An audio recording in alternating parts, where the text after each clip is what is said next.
ભરદ્વાજ ઋષિના પરોણા છે ભરતજી, અને ઋષિએ એમને પોતાના તરફથી આગતા સ્વાગતા સ્વીકારવાની આજ્ઞા કરી.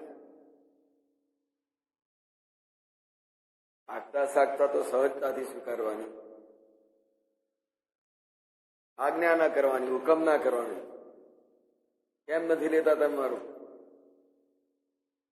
તમારે મારું સ્વાગત અને નાસ્તો તમારે સ્વીકારવો જ પડશે. કેમ નથી કરતા? અહીં તો પ્રેમ છે છતાં આદેશ છે.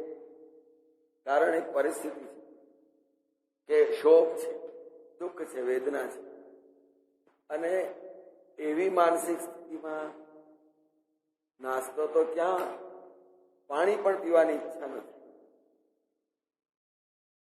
ભરદ્વાજ ઋષિ આખી પરિસ્થિતિને ખૂબ સમજે છે અને એટલે જ આજ્ઞા કરી કે આ ફલાહાર લેવાની છે. અતિથિ પ્રેમ પ્રિય હો, તમે મારા અતિથિ છો, સ્વાગત છે, ને પ્રેમથી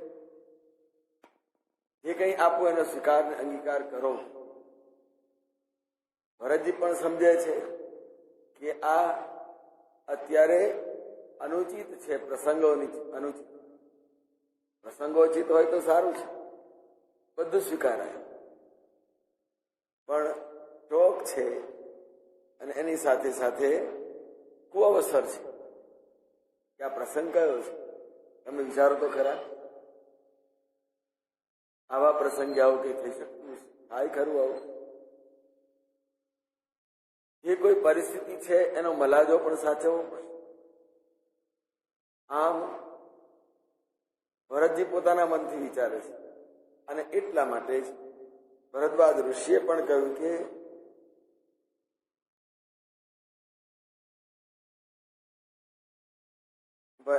જાની કુરાઈ ગુરુ ગીરા બહોરી ચરણ બંદી બોલે કરે છે.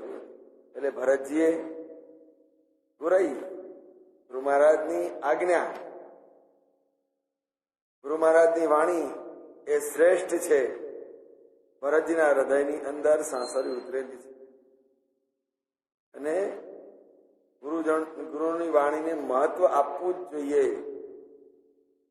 અને એનો આદર અનાદર ન થાય, આદરણીય સમજીને ચરણ બંદી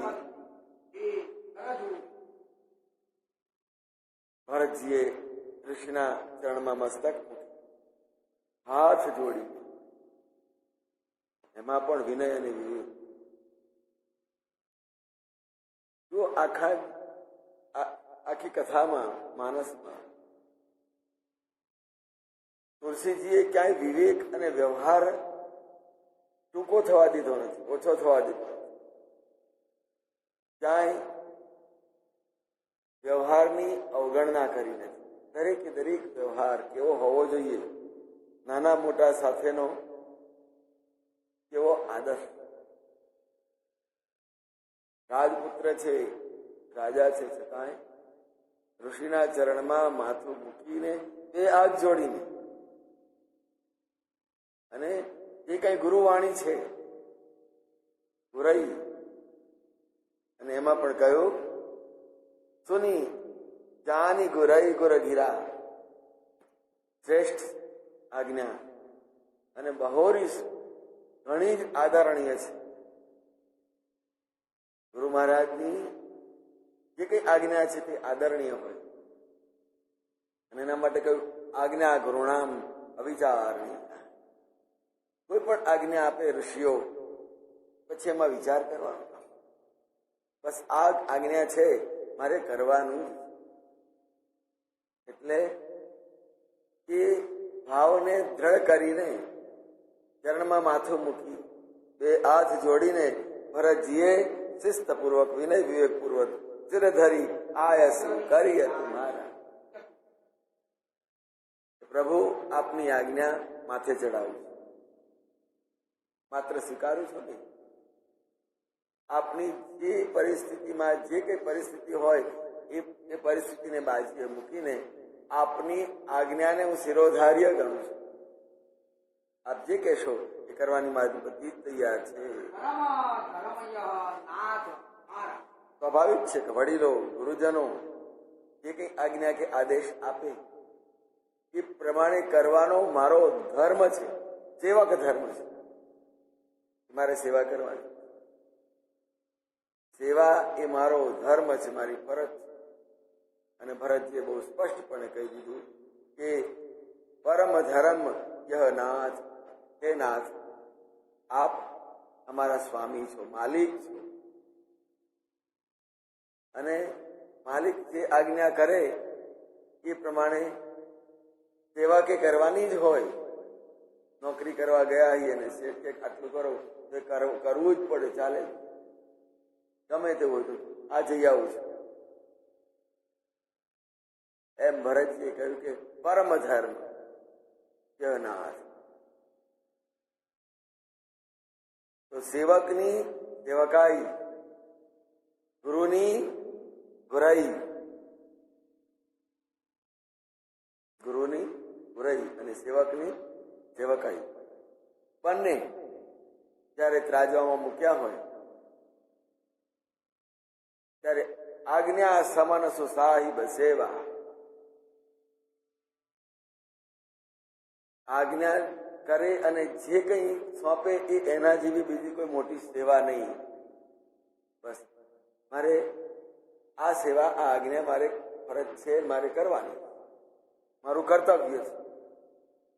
એટલે એ રીતે પોતાને માથે ચડાવી લઈ આજ્ઞાને અને કહ્યું આપ જે આજ્ઞા આપશો. ભરત બચન મુનિ બર મને મુનિ શ્રેષ્ઠ યાજ્ઞવલ્ક્યને, ભરદ્વાજ ઋષિને આ ગમ્યું કે આવી પરિસ્થિતિમાં, દુઃખદ પરિસ્થિતિની અંદર પણ ભરતજીએ વ્યવહાર ચૂક્યા વગર મારા આતિથ્યનો સ્વીકાર કર્યો. અને એટલે ભરતજી, એટલે ઋષિ પણ એટલા જ પ્રસન્ન થયા. ભરતજીના મનને, મુનિના મનની અંદર આ વાત ગમી અને પછી તરત જ ઋષિએ પોતાના આશ્રમના જે કોઈ વિદ્યાર્થીઓ હતા, બટુકો હતા, જે શુચિ સેવક, પવિત્ર સેવક, સેવક તો ખરા પણ શુચિ પવિત્ર, જે કઈ સેવા સોંપી એમાં મનની અંદર કોઈ પણ જાતનો ખચકાટ અટકાવવાની, જે સોંપ્યું એ કરવાનું. જેનામાં સેવા કરવાની પવિત્ર ભાવના છે. સેવા તો થવી જ જોઈએ, સેવા કરવી જ જોઈએ, પવિત્રતા આવશે. મન પવિત્ર સેવા કીએ, મનને પવિત્ર બનાવવું છે તો સેવા કરવાની. ધન પવિત્ર કીએ દાન, ધનની પવિત્રતા દાન. અને મહારાજે પણ પોતાના શ્રીમુક્તિ બહુ સ્પષ્ટ શબ્દોમાં કહ્યું, અંતઃકરણની શુદ્ધિ જોઈતી હશે ને તો પહેલી સેવા કરવી પડે. નિષ્કામ કર્મ વિસ્તાત શુદ્ધ અંતઃકરણો ભવેત, શુદ્ધે અંતઃકરણે જાતે નિર્મલમ ચ મનોમલે નિર્ગતમ ચ મનોમલે. મનના મેલ ત્યારે જ જશે કે જયારે આજ્ઞા પ્રમાણેની સેવા થાય. આ મારા શ્રીના શ્રી મુક્તિ વાણી છે. લક્ષ્મણદાસજીને કહ્યું, નિષ્કામથી સેવા કરે ને તો જ અંતઃકરણની શુદ્ધિ થશે, અને અંતઃકરણની શુદ્ધિ થશે તો જ મેલ દૂર થશે ને એમાંથી જ સાક્ષાત્કાર થશે. અહીંયા ભરતજીએ પણ જે આજ્ઞા કરી એ આજ્ઞાથી મુનિ, ભરદ્વાજ ઋષિએ જે આજ્ઞા કરી એનાથી મુનિને એ વાત ગમી છે, એનો સ્વીકાર કરી લીધો.